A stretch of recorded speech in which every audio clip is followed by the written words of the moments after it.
Assalamualaikum warahmatullahi taala wabarakatuh.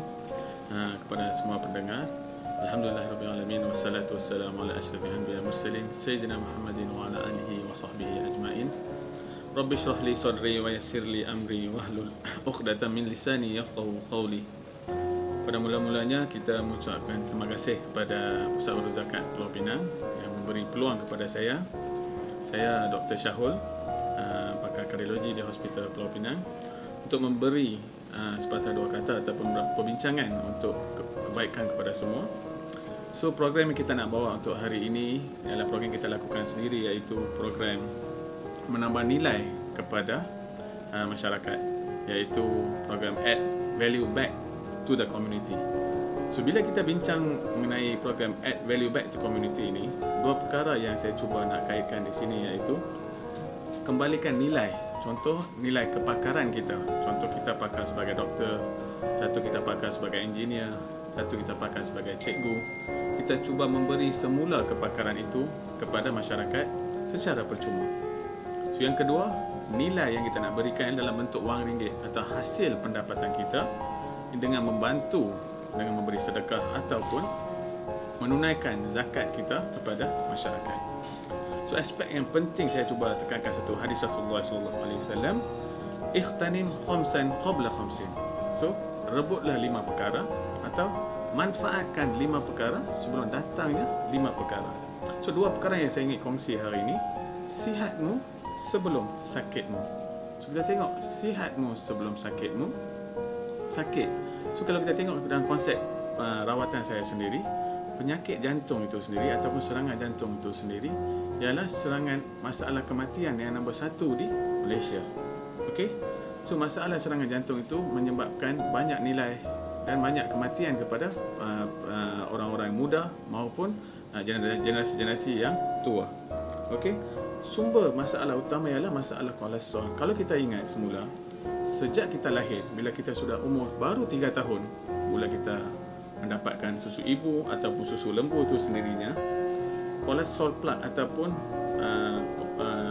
mendakan kolesterol akan mula membeku di saluran jantung walaupun kita berumur baru 3 tahun, dan mendakan itu akan tambah meningkat demi masa demi masa, 10 tahun, 20 tahun, 30 tahun dan 40 tahun.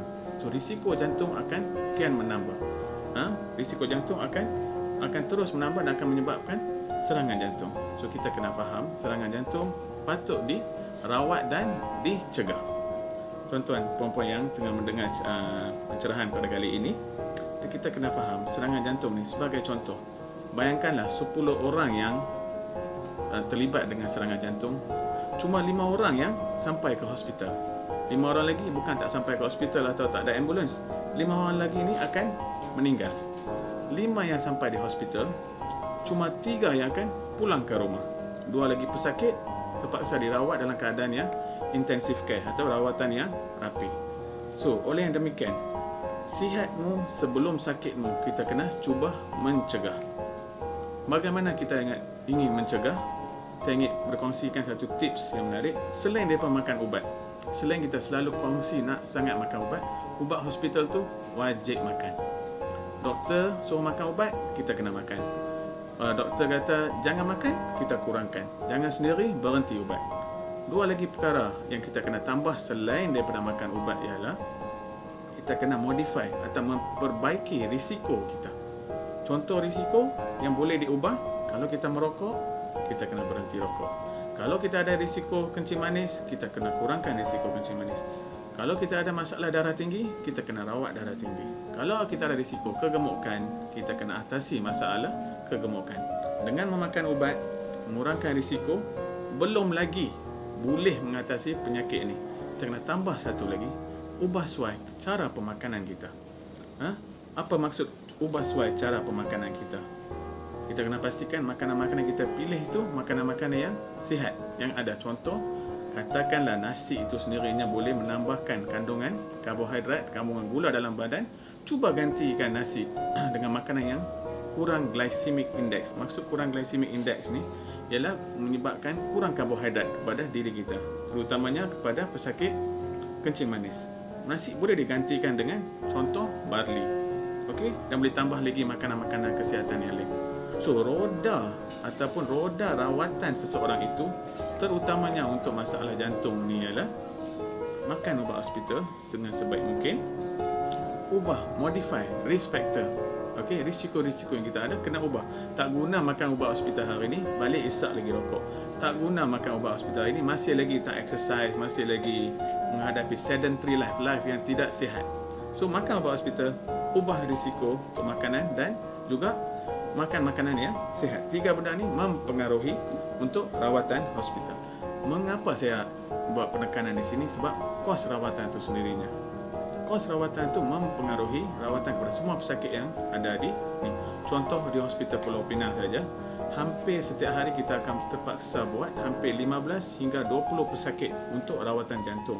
Dan kos rawatan tu, ada pesakit yang tidak mampu, terpaksa kita refer ataupun hubungi pasukan kebajikan.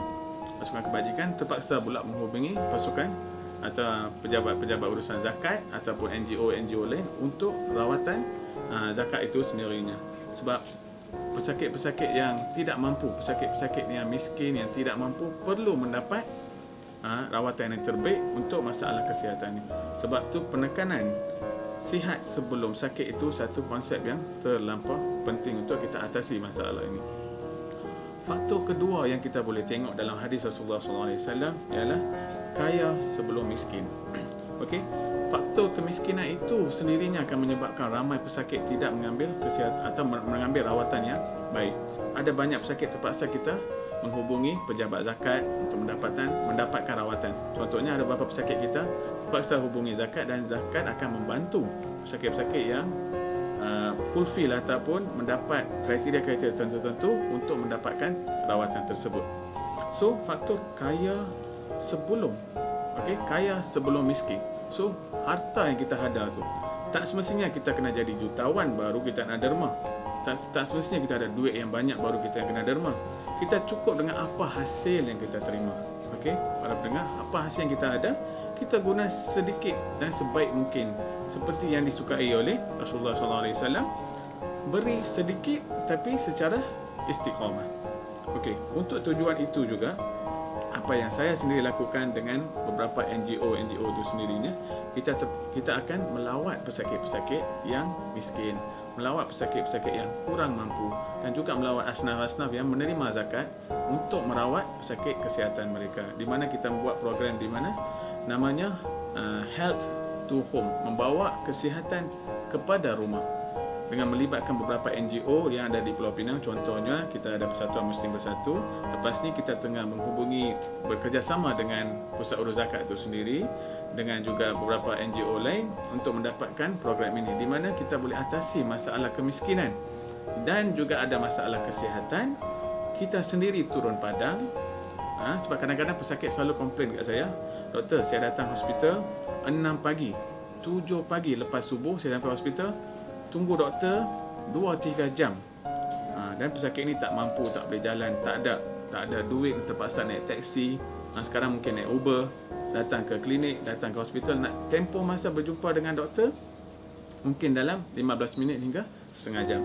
So untuk membantu mereka untuk mengatasi masalah kesihatan ini, orang khususnya kepada yang miskin, kita buat program kepada rumah mereka agar benda ni manfaat kepada golongan-golongan tertentu. InsyaAllah kita akan mulakan program ini secepat mungkin by hujung minggu ini, agar memberi manfaat secara terusan dengan sokongan pihak zakat Pulau Pinang juga. Okey, dalam konsep kaya dan miskin ni, selain daripada kita bersedekah ni, kita ada konsep paling penting adalah rukun Islam kita yang ketiga, iaitu memberi zakat. Okey, dengan memberi zakat, so kita, zakat itu sendirinya ialah bermaksud keikhlasan kita mengeluarkan bayaran kepada pihak tertentu dan pada masa yang tertentu, dalam apabila mencukupi satu nisab dalam satu tempoh 1 tahun, kita nak bayar zakat itu sendirinya.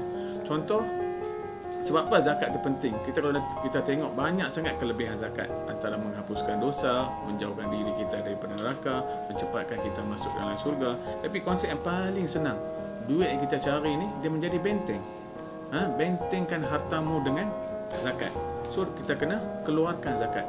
pada saya sendiri dengan doktor-doktor yang ada di hospital itu sendiri ataupun kawan-kawan lain, kita secara berterusan mengeluarkan zakat kepada pusat urus zakat ataupun melakukan program-program dengan sahabat zakat itu sendirinya, dengan pergi program berterusan secara sepanjang tahun, pergi mencari golongan-golongan yang perlu, golongan-golongan asnaf yang perlu untuk mendapat bantuan zakat.